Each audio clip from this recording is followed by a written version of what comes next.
Hello everyone. आज की class में हम प्री रीड लेवल 1 का प्रीवियस ईयर सॉल्व करेंगे। ये जो क्वेश्चन पेपर जो हम आज की क्लास में सॉल्व करने वाले हैं ये 2011 में आया था और इसमें हम जितने भी बाल विकास के 30 क्वेश्चन हैं उनको सॉल्व करेंगे। और आप भी वीडियो के एंड में ज़रूर बताइएगा कि आपके 30 आउट ऑफ कितने मार्क्स आए।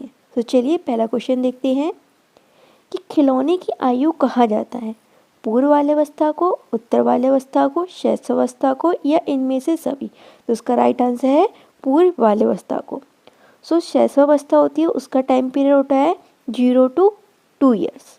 फिर उसके बाद आती है पूर्व बाल्यावस्था, इसका टाइम पीरियड होता है 2 to 6 ईयर। और उसके बाद आती है उत्तर बाल्यावस्था, उसका टाइम पीरियड होता है 6 to 12 ईयर्स। और इसके सबसे एंड में एक और अवस्था आती है जो कि होती है किशोरावस्था, जिसका टाइम पीरियड होता है 12 to 18 या 19 ईयर्स। तो खिलौने की जो बच्चा टॉय से किस एज में खेलता है, पूरे बाल्यावस्था में, मतलब कि 2 से 6 साल के बीच में। नेक्स्ट क्वेश्चन है निम्नलिखित में से कौन सी पूर्व बाल्यावस्था की विशेषता नहीं है। पूर्व बाल्यावस्था कौन सी अवस्था है, 2 to 6 ईयर्स की। दल या समूह में रहने की अवस्था, अनुकरण करने की अवस्था, प्रश्न करने की अवस्था या खेलने की अवस्था। ये जो दल या समूह में रहने की अवस्था, अनुकरण करने की अवस्था और प्रश्न पूछने की अवस्था, ये सारी जो विशेषताएं हैं वो पूर्व बाल्यावस्था की। लेकिन जो ये खेलने की अवस्था, इसे हम प्ले एज बोलते हैं, ये किसकी विशेषता है, ये है उत्तर बाल्यावस्था की। इसमें क्या होती है, पूर्व बाल्यावस्था में कौन सी एज होती है, टॉय एज होती है। क्वेश्चन नंबर 3, उत्तर बाल्यावस्था में बालक भौतिक वस्तुओं के लिए आवश्यक तत्व में परिवर्तन समझने लगता है। द्रव्यमान और संख्या, संख्या, द्रव्यमान, संख्या और क्षेत्र। इसका राइट आंसर हो गया द्रव्यमान, संख्या और क्षेत्र। क्वेश्चन नंबर 4, विकास का अर्थ है परिवर्तनों की उत्तरोत्तर श्रृंखला, अभिप्रेरणा के फलस्वरूप होने वाले परिवर्तनों की उत्तरोत्तर श्रृंखला, अभिप्रेरणा एवं अनुभवों के फलस्वरूप होने वाली परिवर्तनों की उत्तरोत्तर श्रृंखला, परिपक्वता एवं अनुभव के फलस्वरूप होने वाली परिवर्तनों की श्रृंखला। तो उसका राइट आंसर है ऑप्शन नंबर सी, अभिप्रेरणा और अनुभवों के फलस्वरूप होने वाली परिवर्तनों की उत्तरोत्तर श्रृंखला। सो ये जो मैं क्वेश्चन सॉल्व कर रही हूँ वो मैं जो हमारी ऑफिशियल आंसर की आई थी उसके थ्रू सॉल्व कर रही हूँ। अब आता है क्वेश्चन नंबर 5, विकास के संदर्भ में निम्नलिखित में से कौन सा कथन सत्य नहीं है। हमें नेगेटिव वाला बताना है कि कौन सा सही नहीं है। विकास का प्रत्येक अवस्था में अपने खतरे होते हैं। तो विकास की प्रत्येक अवस्था में कुछ ना कुछ खतरे होते हैं। जैसे कि हमने थ्योरी पढ़ी थी एरिक एरिक्सन की, उसमें बताया था तुरंत चलता है कि अगर बच्चे को प्रॉपर नर्चर दिया जाएगा तो उसमें अच्छी चीज़ें डेवलप हो जाएंगी, और प्रॉपर नर्चर और केयर नहीं दी जाएगी तो उसमें बुरी चीज़ें डेवलप हो जाएंगी। जैसे कि पहली स्टेज थी विश्वास बनाम अविश्वास, ट्रस्ट वर्स्ट मिसट्रस्ट। तो इसमें क्या होता है, खतरे भी होते हैं। अगर हम प्रॉपर लव देंगे, केयर देंगे तो ये खतरों से हम बच सकते हैं, लेकिन अगर हम उसको निगलेक्ट करेंगे बच्चे को तो खतरे आ जाएंगे। तो पहला वाला तो बिल्कुल सही है। विकास उकसाने बढ़ावा देने से नहीं होता, ये तो मुझे गलत लग रहा है, पर और ऑप्शन देखते हैं। विकास सांस्कृतिक संदर्भों से प्रभावित होता है, ये बात भी सही है। विकास की प्रत्येक अवस्था की अपनी विशेषताएं होती है, ये बात बिल्कुल सही है कि किस एज में बच्चा चलने लगेगा, किस एज में बच्चे किस तरीके से लॉजिकल थिंकिंग करने लगेगा, क्या चीज़ें वो सीखने के काबिल हो जाएगा, तो ये भी सही है। तो इसका राइट आंसर क्या है, ऑप्शन नंबर बी, विकास उकसाने या बढ़ावा देने से नहीं होता, तो ये गलत बात है, होता है। क्वेश्चन नंबर 6, निम्नलिखित में से कौन सा विकासात्मक कार्य उत्तर बाल्यावस्था में उपयुक्त नहीं है। सामान्य खेलों के लिए आवश्यक शारीरिक कुशलताएं सीखते हैं, हाँ ऐसा वो लोग करते हैं क्योंकि वो प्ले एज भी होती है। पुरुषोचित या स्त्रोचित सामाजिक भूमिकाओं को प्राप्त करना, व्यक्तिगत आत्मनिर्भरता प्राप्त करना, ऐसा ही वो लोग करते हैं। हम उन बालकों के साथ रहना सीखना। देखो प्ले एज होती है और वो क्या करते हैं, जैसे ना फ्रीडम चाहते हैं, अपने घर से बाहर निकलती है तो फ्रीडम तो नहीं मिलती है, स्कूल वगैरह जाते हैं बच्चों के संग खेलते हैं, और अपने से जो साथी बच्चे होते हैं उन्हीं के संग खेलना ये प्रेफर करते हैं। तो उसका राइट आंसर है कि वो इस टाइम पे वो जेंडर रोल को नहीं समझ पाते हैं कि मस्कुलिन का क्या है रोल, सोसाइटी में फेमिनिन का क्या रोल है। वो तो सभी के संग खेल लेते हैं उस टाइम पर और इस चीज़ों के बारे में इतना फोकस नहीं करते हैं। क्वेश्चन नंबर 7, समान परिपक्व से पहले प्रशिक्षण करना प्रायः समान कौशल के निष्पादन के संबंध में बहुत लाभकारी होता है। कुल मिलाकर यह हानिकारक होता है। दीर्घकालीन दृष्टि से लाभकारी होता है। लाभकारी या हानिकारक, ये इस बात पर निर्भर करता है कि प्रशिक्षक में किस प्रकार की विधि का प्रयोग किया है? तो उसका राइट आंसर क्या होगा? Option number D. अगर हम बच्चे को उसकी परिपक्वता से पहले कोई चीज़ सिखा देते हैं तो ये इस बात पे ही निर्भर करेगा कि उसको वो चीज़ किस तरीके से सिखाई गई है। तो अगर सही तरीके से सिखाई गई है तो वो तो उसके लिए लाभकारी होगा, लेकिन गलत तरीके से सिखाई गई है तो उसके लिए वो क्या होगा? हानिकारक होगा। तो उसका ऑप्शन नंबर डी है। क्वेश्चन नंबर 8, 5 वर्ष का राजू अपनी खिड़की से बाहर तूफान को देखता है। बिजली चमकती है और कड़कने की आवाज़ आती है।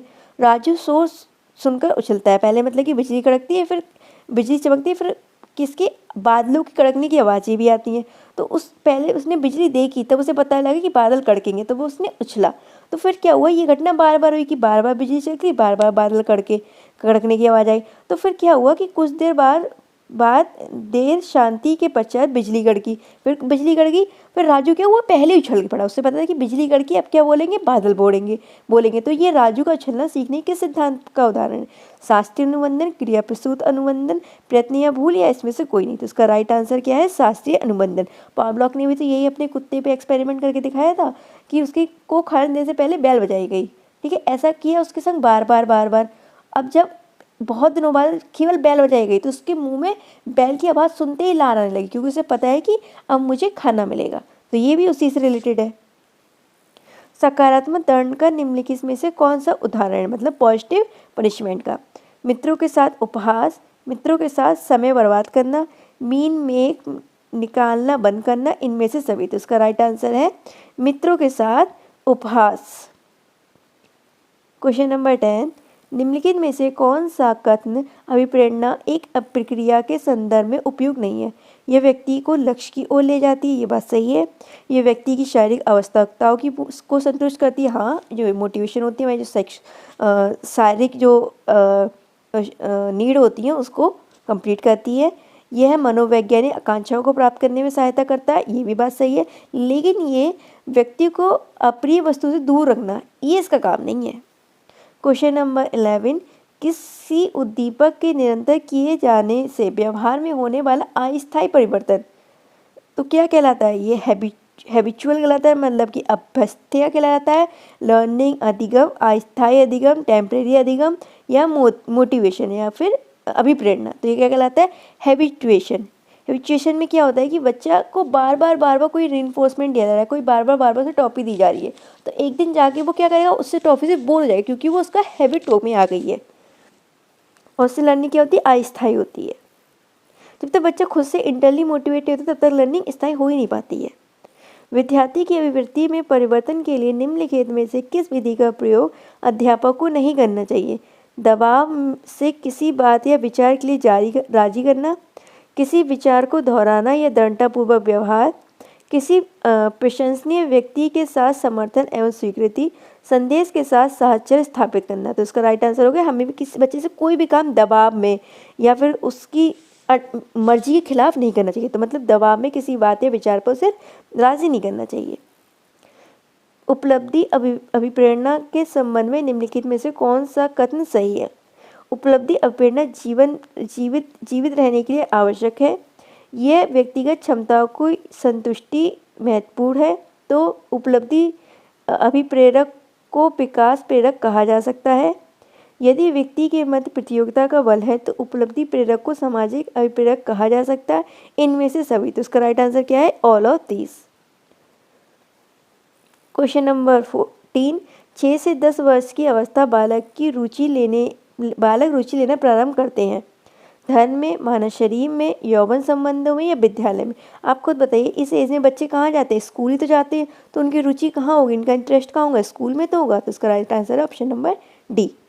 कौन सा सिद्धांत यह व्यक्त करता है कि मानव मस्तिष्क एक बर्फ की बड़ी चट्टान के समान है जो कि अधिकांश छिपी रहती है? तो उसमें चेतन की 3 स्तर हैं। तो ये किसने दिया था? ये दिया था सिगमंड फ्राइड ने। और उनकी जो सिद्धांत का नाम था, उसका सिद्धांत का नाम था मनोविश्लेषणात्मक सिद्धांत। मनोविश्लेषणात्मक सिद्धांत के जो मतलब मनोविश्लेषणात्मक जो एक पूरा एरिया है, उसके जो फादर कहलाते हैं वो सिगमंड फ्राइड ही कहलाते हैं। उन्होंने कहा था कि जो हमारा माइंड है उसका केवल 10% जो हिस्सा है वो क्या है, ऊपर है। मतलब कि एक माइंड को ने बर्फ़ की सिल्ली से एक ग्लेशियर से कंपेयर किया था। जैसे कि बर्फ़ के नीचे ग्लेशियर बहुत नीचे तक दबा होता है, लेकिन उसका थोड़ा सा पार्ट ऊपर दिखता है। तो वो कह रहे हैं कि जो थोड़ा सा पार्ट जो हमें ऊपर दिख रहा है वो 10% है, वही हमारा कॉन्शियस माइंड है, मतलब चेतन मन है। और जो 90% जो नीचे है, जो हमें दिखता ही नहीं है, वो कौन सा मन है, अचेतन मन है। इन्हें 3 टाइप के मन की बात की थी, चेतन, अचेतन और अर्धचेतन। चेतन मन वो मन होता है जो चीज़ हम आसानी से याद कर लेते हैं। सपोज डैट मैं अभी आपसे पूछूं कि आप 1 घंटे पहले क्या कर रहे थे, तो आप मुझे फटाफट बता देंगे कि आप क्या कर रहे थे। लेकिन तो मतलब कि चेतन मन वो मन होता है कि जिसमें हमें चीज़ों को याद करने में ज़्यादा टाइम नहीं लगता है, हम जल्दी से फटाफट उसके आंसर देते हैं, वो हमारे माइंड में होते हैं, कॉन्शियस माइंड में। अर्धचेतन क्या होता है कि इनके आंसर निकालने के लिए हमें थोड़ी देर लगती है, कोशिश लगती है, लेकिन हम बता कर देते। सपोज डैट मैं आपसे पूछूं कि कल आपने क्या खाया था सुबह ब्रेकफास्ट में, तो आपको थोड़ा सोचना पड़ेगा, आप इमीडिएटली उसका आंसर नहीं दे दोगे, लेकिन थोड़ा सोचने के बाद आप उसका आंसर दे दोगे। लेकिन जो अचेतन मन होता है वो ऐसा मन होता है कि कितनी भी कोशिश कर लो हम उन चीज़ों को याद ही नहीं कर सकते। सपोज डैट मैं पूछूं कि 1 महीने पहले आप इसी टाइम पे क्या कर रहे थे, तो आप मुझे बता सकते हैं कि आप क्या कर रहे थे, नहीं बता सकते ना, क्योंकि वो अचेतन मन में चला गया है कि हमें पता तो था उस टाइम, लेकिन अब हम उसको रिकॉल करने में अनेबल हैं। तो वो कौन सा है, अचेतन मन। क्वेश्चन नंबर 16, कुछ लोगों का कहना है कि जब बालक को गुस्सा आता है तो वो खेल के लिए चले जाते हैं, जब तक कि पहले से अच्छा महसूस नहीं करते। उनके व्यवहार में निम्न में से कौन कौन प्रतिरक्षा तंत्र प्रतिलक्षित होता है, प्रक्षेपण, विस्थापन, प्रतिक्रिया निर्माण या उदारीकरण। तो उसका राइट आंसर है विस्थापन। विस्थापन मतलब कि डिस्प्लेसमेंट, मतलब उन्हें अपने गुस्से को कहाँ, खेल पे उतार दिया। अपने गुस्से का एक डोमेन से उसको दूसरे डोमेन में ले गए, उन्हें चीखना चिल्लाना नहीं, उसे खेल पे उतार दिया, अपनी सारी एनर्जी वहाँ पे लगा दी, जिसे हम कहेंगे विस्थापन। समायोजन से तात्पर्य स्वयं का विभिन्न परिस्थितियों में अनुकूलन करना है ताकि संतुष्ट किया जा सके दूसरों को, प्रेरणा को, प्रेरकों को, उद्देश्यों को या आवश्यकताओं को। इसको क्या हमें संतुष्ट करना है, नीड्स को। हम इसी तो समाज में रहते हैं, अपने समाज के अकॉर्डिंग हम अपने आप को ढाल लेते हैं, क्यों, ताकि हम अपनी नीड्स को फुलफिल कर सके। क्वेश्चन नंबर 18, निम्नलिखित में से कौन सा व्यवहार भावात्मक बाधा को प्रदर्शित नहीं करता है, बाल अपराध, कमजोरों को डराने वाला, भगोड़ापन या स्वालीनता। तो इसमें से क्या प्रदर्शित नहीं करता है, स्वालीनता। स्वालीनता मतलब खुद में ही अपने खुश रहना। तो क्या ये हमारी किसी भी तरीके की बाधा को प्रदर्शित करेगा, नहीं प्रदर्शित करेगा। ये तो और अच्छी बात है कि हमें किसी की नीड ही नहीं है, हम अपने आप में खुश हैं, मस्त मौले हैं एकदम। क्वेश्चन नंबर 19 है कि निःशक्त बालकों की शिक्षा के लिए प्रावधान किया जाना चाहिए, समावेशी शिक्षा द्वारा, मुख्य धारा में डालकर, समाकलन द्वारा या इनमें से कोई नहीं। तो इसका राइट आंसर क्या होगा, समावेशी शिक्षा द्वारा। तो ये तो हम बहुत ज़्यादा पढ़ते हुए आ रहे हैं, आज तक सीडीपी में हमने इतना ज़्यादा पढ़ चुके हैं कि हमें समावेशी शिक्षा अपने क्लासरूम में एक समावेशी वातावरण बनाना है, समावेशी शिक्षा देनी, जिसमें हम प्रतिभाशाली, वीक लर्नर और जो हमारे निःशक्त या फिर डिसेबल जो लोग हैं उन लोग को ऐड करना है। क्वेश्चन नंबर 20, निम्नलिखित में से कौन सी मानसिक मंदता की विशेषता नहीं है, बुद्धि लब्धि का 25 से 70 के मध्य होना, धीमी गति से सीखना और दैनिक जीवन की क्रियाओं को न कर पाना, वातावरण के साथ अनुकूलन में कठिनाई, अंतर व्यक्तित्व संबंधों का कमजोर होना। तो उसका राइट आंसर क्या होगा, अंतर व्यक्तिगत संबंधों का कमजोर होना। बाकी ये सब चीज़ें मतलब मंदता की विशेषता है कि उसकी बुद्धि अगर 25 से 70 है तो वो बच्चा कैसा है, मंदता वाला बच्चा है। अपनी क्रिया धीरे धीरे सीखता है तो वो कैसा बच्चा है, मंदता बच्चा है। और क्या है, वो वातावरण के संग अनुकूलन नहीं बैठा पा रहा है, तो क्या है, उसकी जो IQ है वो कैसा है, कम है। क्वेश्चन नंबर 21, विद्यार्थियों के अच्छे मानसिक व्यवहार को बनाने रखने के लिए निम्न में से कौन सा तरीका सबसे अधिक महत्वपूर्ण है, सहशैक्षिक क्रियाओं का प्रावधान, अभिव्यक्ति की स्वतंत्रता, रुचियों की विविधता, अध्यापक की भूमिका और विद्यालय वातावरण। तो इसकी सबसे ज़्यादा राइट जो आंसर होगा वो अध्यापक की भूमिका और विद्यालय वातावरण होगा। जब एक अध्यापक अपने बच्चों के संग अच्छा व्यवहार करेगा, उसको अच्छे अच्छे मोरल्स वैल्यूज़ सिखाएगा, विभिन्न टीचिंग मेथड्स का यूज़ करेगा, और जो विद्यालय का वातावरण होगा वो कैसा होगा, समावेशी होगा, सबको ऐड ऑन करने वाला होगा, सबको स्वतंत्रता देने वाला होगा। तो बच्चे का मानसिक विकार और मानसिक स्वास्थ्य, इवन को शारीरिक विकास, सब कुछ बहुत अच्छे तरीके से चलेगा। तो option number D. Question number 22, कमजोर वर्ग के बालक से तात्पर्य ऐसे अभिभावकों के बालक से जिनकी वार्षिक आय कम है, ऐसे अभिभावकों के बालकों से जो वंचित वर्ग से आते हैं, ऐसे अभिभावकों के बालकों से जो गरीब रेखा के नीचे की सीमा से आते हैं, ऐसे अभिभावकों के बालक से जो सरकार द्वारा निर्धारित न्यूनतम सीमा की वार्षिक आय की सीमा के नीचे वाले वर्ग में आते हैं। तो इसका right answer option number D होगा। क्वेश्चन नंबर 23, शिक्षा का अधिकार अधिनियम 2009 में निर्दिष्ट किया गया है कि कक्षा 1 से 5 तक यदि प्रवेश दिए गए विद्यार्थियों की संख्या 200 से अधिक है तो विद्यार्थी अध्यापक अनुपात होगा। तो क्या अनुपात होगा? 40:1। मतलब 40 बच्चे होंगे तो उस पर एक क्या होगा? टीचर होगा। क्वेश्चन नंबर 24, क्रियात्मक अनुसंधान के संबंध में कौन सा कथन सही नहीं है? यह अध्यापकों एवं शिक्षा व्यवसाय से जुड़े बालकों के द्वारा किया जाता है। यह किसी विशेष समस्या के समाधान के लिए किया जाता है। व्यापक स्तर पर निर्णय लेने के लिए सूचना संकल्प का कार्य इसमें किया जाता है। स्थानीय स्तर पर रोजमर्रा की समस्याओं के समाधान के लिए क्रिया प्रसूत अनुसंधान किया जाता है। तो इसका राइट आंसर है ऑप्शन नंबर सी। इसका मतलब व्यापक स्तर पर इसका आयोजन नहीं किया जाता है। क्वेश्चन नंबर 25, निम्नलिखित में से कौन सा कथन शिक्षण के बारे में सत्य नहीं है? शिक्षण में सुधार किया जा सकता है। शिक्षण औपचारिक और अनौपचारिक दो तरीके का होता है। ये दोनों बातें सही है। शिक्षण विज्ञान के साथ साथ कला भी है। ये बात बिल्कुल सही है। शिक्षण अनुवेशन है, मतलब कि इंस्ट्रक्शंस है। तो ये बात गलत है कि हम बस बच्चों को दे दें इंस्ट्रक्शंस, ये करना है, तो क्या वो शिक्षण हो गया? नहीं, हमें तो शिक्षा ऐसी बनानी है कि जहाँ पे बच्चे अपनी लर्निंग बाय डूइंग करें। ठीक है, शिक्षण में केवल अनुदेशन नहीं, तो बहुत कुछ होता है। क्वेश्चन नंबर 26, राष्ट्रीय पाठ्यचर्या रूपरेखा 2005 में गुणवत्ता आयाम शीर्षक के अंतर्गत अधिक महत्व दिया गया है। भौतिक संसाधनों को, शिक्षित एवं अभिप्रेरित छात्रों को, अध्यापकों को, बालकों के लिए ज्ञान के संदर्भ में संरचित अनुभवों को, बालक के लिए संरचित अनुभव एवं पाठ्यक्रम सुधार को। तो इसमें किस पे फोकस किया गया है? बालकों के लिए संरचित अनुभव एवं पाठ्यक्रम सुधार पर। क्वेश्चन नंबर 27, राष्ट्रीय पाठ्यचर्या रूपरेखा 2005 में निम्नलिखित में से किस परीक्षा संबंधी सुधार को सुझाया गया? कक्षा 10 की परीक्षाओं को ऐच्छिक बनाना, विद्यालयी शिक्षा की विभिन्न अवस्थाओं पर राज्य स्तर की परीक्षा संचालन, प्रतियोगी प्रवेश परीक्षाओं की ऐच्छिकता, या इनमें से सभी। तो इसका राइट आंसर क्या है? Option number A. इसमें ये कहा गया है कि आप जो क्लास 10 की जो बोर्ड के एग्जाम लेते हो उसे ऐच्छिक कर दो, है ना। ऐच्छिक मतलब अपनी मर्जी अनुसार। दबाव को कम करने एवं परीक्षाओं में सफलता के लिए आवश्यक है कम अवधि की परीक्षाओं में अंतरण, विद्यार्थी शिक्षा की विभिन्न चरणों में परीक्षाओं का आयोजन, वार्षिक एवं अर्धवार्षिक परीक्षाएं, विभिन्न प्रवेश परीक्षाओं के लिए विशेष एजेंसी की स्थापना। तो उसका राइट आंसर क्या है कि हम चाहते हैं कि बच्चे सफल हों और परीक्षाओं से डरे भी नहीं। तो हम क्या करें? कम कम अवधि में उनसे परीक्षाएं लेते रहें, तो उनमें दबाव भी कम पड़ेगा, क्योंकि उनकी आदत पड़ जाएगी ना कि थोड़ी थोड़ी टाइम पे वो परीक्षा देते रहें, तो वो डरना भी छोड़ देंगे और वो हैबिटेट भी हो जाएंगे इसके। क्वेश्चन नंबर 29, मूल्यांकन का उद्देश्य बालक को धीमी गति से सीखने वाले एवं प्रतिभाशाली बालकों के रूप में लेबल करना। तो किसी एजुकेशन में किसी भी चीज़ का अर्थ ये होता ही नहीं कि बच्चों को हम लेबलिंग करें। एजुकेशन में हमें लेबलिंग करनी ही नहीं है, क्योंकि हमें उन्हें कैसी शिक्षा देनी है? समावेशी शिक्षा, जहाँ पे सबको इंक्लूड करके चलना है।